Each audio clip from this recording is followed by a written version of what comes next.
Greetings. This is iVideo. My name is John Savers. I'm your host, and today we'll continue our look at World War II. Now, for those new to iVideo, iVideo is a program which is a series. We look at various aspects of history broadly defined. That is, we may look at martial arts, we may look at arts, we may look at science, education, we may look at archaeology, we may look at biology, we may look at anything which is historically pertinent, and we intend to try to employ this to dig out information which may not be part of your regular educational environment. Now, we have, in this particular series, embarked upon an exploration of one aspect of World War II, the camps, the so-called concentration camps, and the whole situation which came to be known under the term Holocaust. We have mentioned that we think that this is a subject which should be treated as a historical event, not some sort of mysterious religious event which is defined only by the few. Now, with this in mind, we have ventured forward. Not everyone has been happy that we have done so, but we intend to do so because we think it is a good and honest thing to do. And for this particular reason, we have embarked, and on this particular occasion, we tend to think again of the trials. We have, as you know, looked at the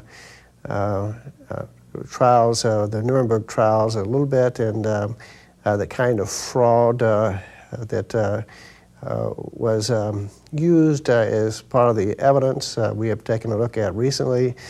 And now we'll turn back and look at some of the major figures involved in the trials. So on that basis, please consider the documents at the Nuremberg Trials were selected not only to demonstrate the war guilt of the defendants, but to hide the war guilt of the powers bringing the charges. The documents were brought in to sustain a conclusion which had already been settled. Now, this is a citation from the Barnes Review, Volume 5, Number 3, May-June 1999, pages 33, 34. This is a citation from A.J.P. Taylor. This was a section on remarkable quotations, and this is, of course, World War II. Well, perhaps we should back up a little bit and find out exactly what the Einsatzgruppen case was all about, what the Einsatzgruppen happened to be. So let's briefly look at this. The Einsatzgruppen were 4 special units drawn from the Gestapo and the SD, that is SS Security Service, whose task was to wipe out partisans and communist commissars in the wake of the advancing German armies in Russia. The activities of the Einsatzgruppen were the particular concern of the Soviet prosecutor Rudenko at the Nuremberg Trials. The 1947 indictment of the 4 groups alleged that in the course of their operations they had killed not less than 1 million Jews in Russia, merely because they were Jews. These allegations have since been elaborated. It is now claimed that the murder of Soviet Jews by the Einsatzgruppen constituted Phase 1 in the plan to exterminate the Jews. Phase 2 being the transportation of European Jews to Poland. Reitlinger admits that the original term, final solution, referred to immigration and had nothing to do with the liquidation of Jews. But he then claims that an extermination policy began at the time of the invasion of Russia in 1941. He considers Hitler's order of July 1941 for the liquidation of the communist commissars, and he concludes that this was accompanied by a verbal order from Hitler for the Einsatzgruppen to liquidate all Soviet Jews. Die Endlosung, page 91. It is very significant that, once again, it is a verbal order for exterminating Jews that is supposed to have accompanied Hitler's genuine written order, yet another nebulous and unprovable assumption on the part of Reitlinger. An earlier order from Hitler, dated March 1941 and signed by Field Marshal Keitel, makes it quite clear what the real task of the future Einsatzgruppen would be. This plainly refers to eliminating communism, especially the political commissars, whose specific task was communist indoctrination. This is a citation from Did 6 Million Really Die? Pages 10 and 11. The most revealing trial in the Einsatzgruppen case at Nuremberg was that of SS General Otto Ohlendorf, the chief of the SD who commanded Einsatzgruppen D in the Ukraine, attached to Field Marshal von Manstein's 11th Army. During the last phase of the war, he was employed as a foreign trade expert in the Ministry of Economics.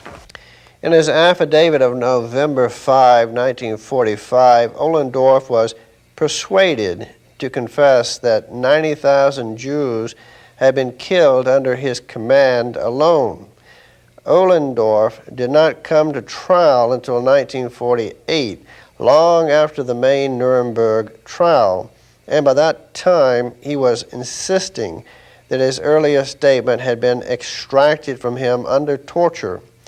In his main speech before the tribunal, Ohlendorf took the opportunity to denounce Philipp Auerbach, the Jewish Attorney General of the Bavarian State Office for Restitution, who at that time was claiming compensation for 11 million Jews who had suffered in German concentration camps. Ohlendorf dismissed this ridiculous claim, stating that not the minutest part of the people for whom Auerbach was demanding compensation had even seen a concentration camp.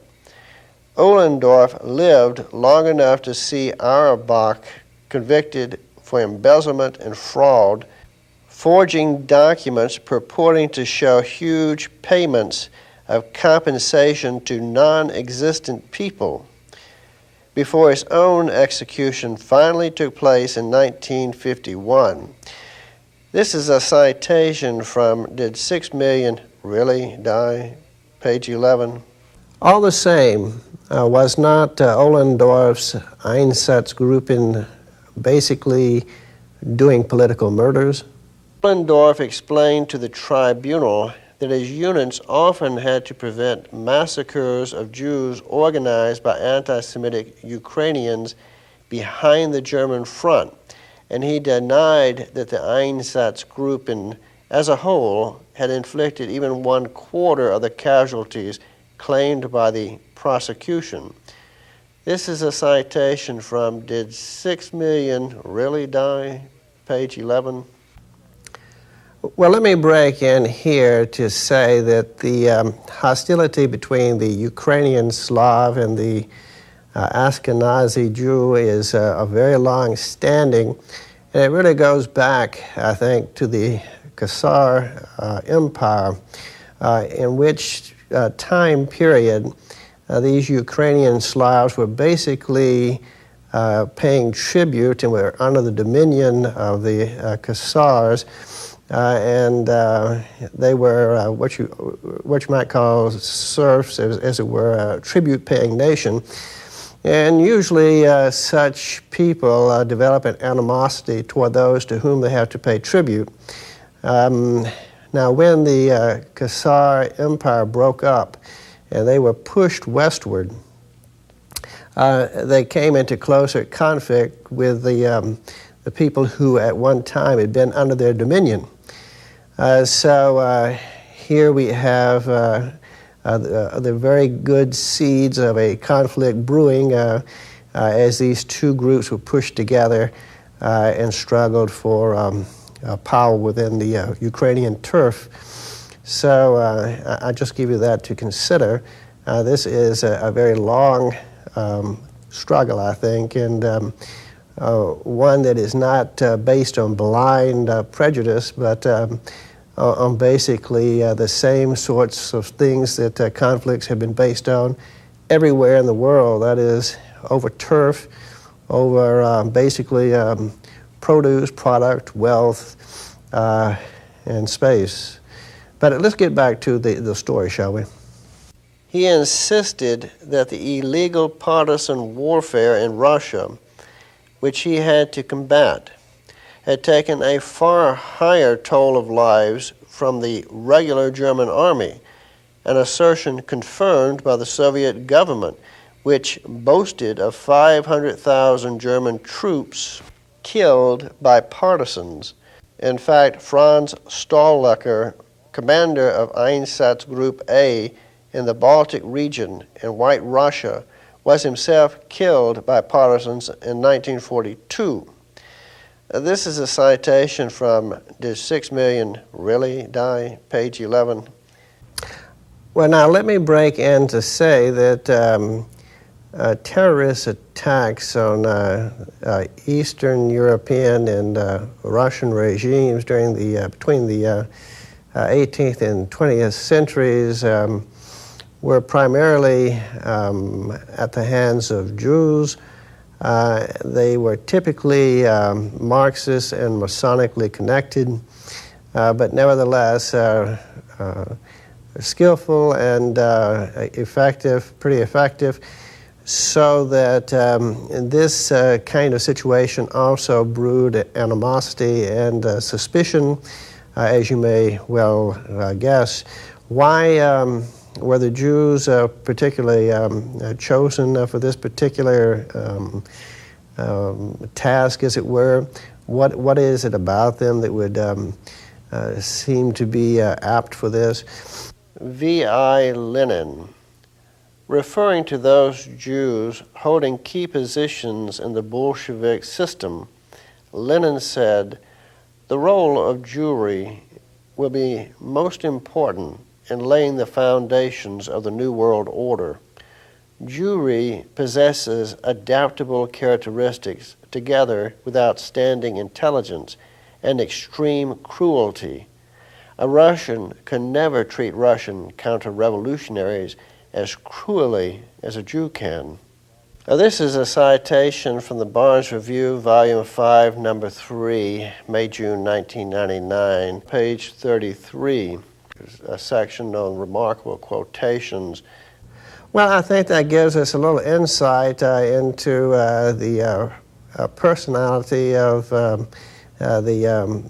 people who were most prominent in the, I would say, the controlling policies of the communist movement, and who were being combated by the Einsatzgruppen forces of Germany. But let's continue. The English lawyer F.J.P. Veal, in dealing with the action groups, Einsatzgruppen, explains that in the fighting on the Russian front, no distinction could be properly drawn between partisans and the civilian population, because any Russian civilian who maintained his civilian status instead of acting as a terrorist was liable to be executed by his countrymen as a traitor. Veal says of the action groups, "There is no question that their orders were to combat terror by terror, and he finds it strange that atrocities committed by the partisans in the struggle were regarded as blameless simply because they turned out to be on the winning side. Ibid, page 223. Ohlendorf took the same view, and in a bitter appeal written before his execution, he accused the Allies of hypocrisy in holding the Germans to account by conventional laws of warfare while fighting a savage Soviet enemy who did not respect those laws. This is a citation from Did 6 Million Really Die? Page 11. Now, if I may break in, and I'd just like to point out that this same sort of problem which the Germans faced in on the Eastern Front with the communists and the partisans was similar, I think, to what the Americans in Vietnam ran into, a situation in which the ordinary Vietnamese and the communist or fellow travelers could not really be distinguished. And this led to a lot of what Americans perceived as treacherous acts by partisans, and it really did engender the same sort of tough response which the American press, TV, the media, the commentators, and so forth leaped upon with accusatory fingers and actually kind of compared the Americans involved with Nazi or fascist type of behavior, or terrorism almost, bestial cruelty and all that sort of thing. But I think that a great deal of caution should be taken by Americans in considering this kind of thing. But at any rate, let's conclude now with the Ohlendorf matter.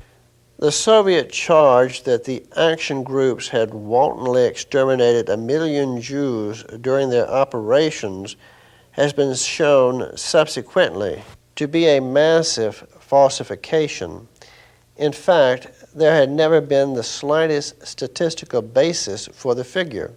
In this connection, Polyakov and Wolff cite the statement of Wilhelm Hodel, the dubious American spy, double agent, and former assistant of Eichmann. Hodel claims that Eichmann had told him that 6 million Jews had been exterminated, and he added that 2 million of these had been killed by the Einsatzgruppen.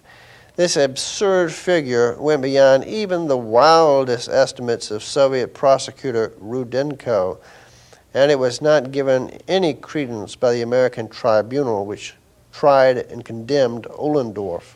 The real number of casualties for which the action groups were responsible has since been revealed in the scholarly work Manstein, His Campaigns and His Trial, London, 1951, by the able English lawyer R.J. Paget. Ohlendorf had been under Manstein's nominal command. Paget's conclusion is that Nuremberg court, in accepting the figures of the Soviet prosecution, exaggerated the number of casualties by more than 1,000%, and that they distorted even more the situations in which these casualties were inflicted.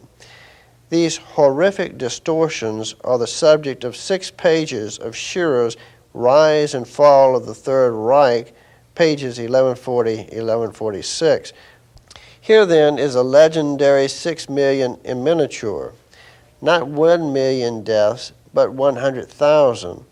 Of course, only a small proportion of these could have been Jewish partisans and communist functionaries. It is worth repeating that these casualties were inflicted during savage partisan warfare on the Eastern Front, and that Soviet terrorists claim to have killed 5 times that number of German troops. It has nevertheless remained a popular myth that the extermination of the Jews began with the actions of the Einsatzgruppen in Russia. In conclusion, we may briefly survey the Manstein trial itself, typical in so many ways of Nuremberg proceedings, principally because Action Group D was attached to Manstein's command.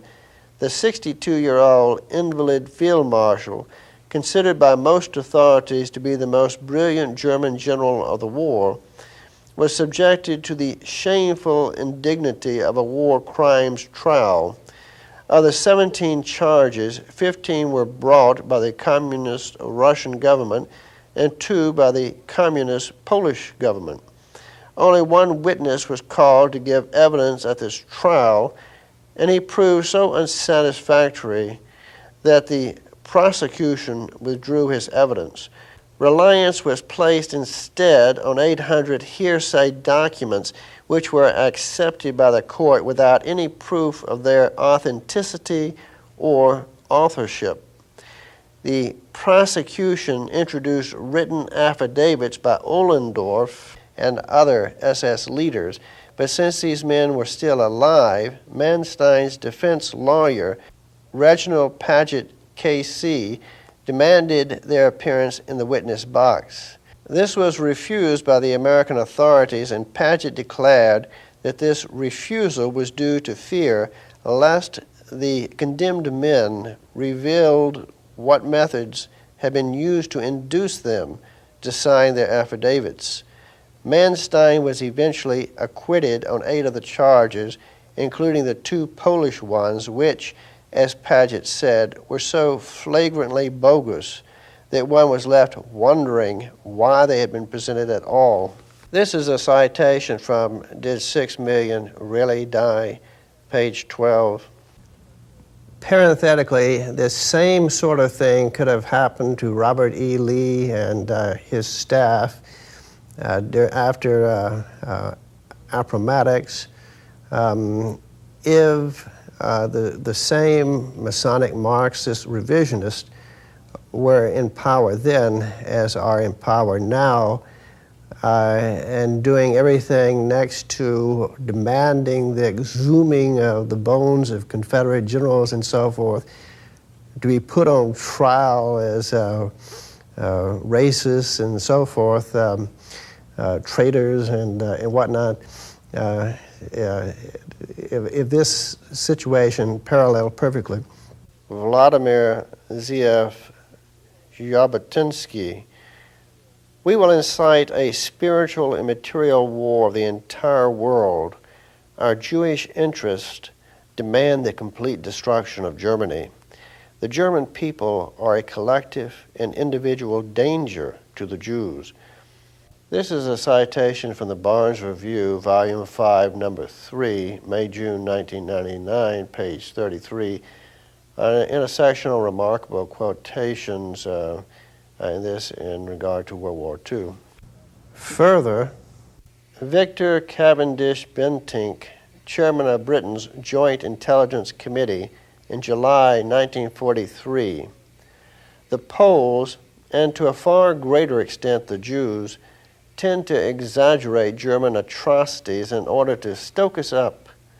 This is a citation from the Barnes Review, Volume 5, Number 3, May-June 1999, page 29, on a section regarding remarkable quotations regarding World War II in this case.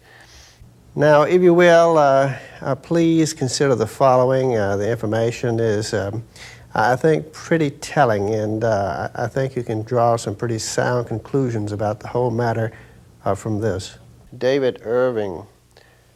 From the start, one of the most unpleasant aspects of the Nuremberg Trials was that there was not a single accusation on the list of charges brought against the accused German war criminals that could not also have been brought against one or the other of the 4 powers. To defeat Hitler, civilians had been murdered, tortured, intimidated, deported, and enslaved. Wars of aggression had been waged, neutral countries had been occupied on mere pretexts, and the inviolable paragraphs of the International Convention relative to the treatment of prisoners of war had been flagrantly violated. This is from the Barnes Review, Volume 5, Number 3, May-June 1999, page 33, from a section on remarkable quotations in this World War II. Well, what is the inference one might draw from all this? Ralph Franklin Keeling.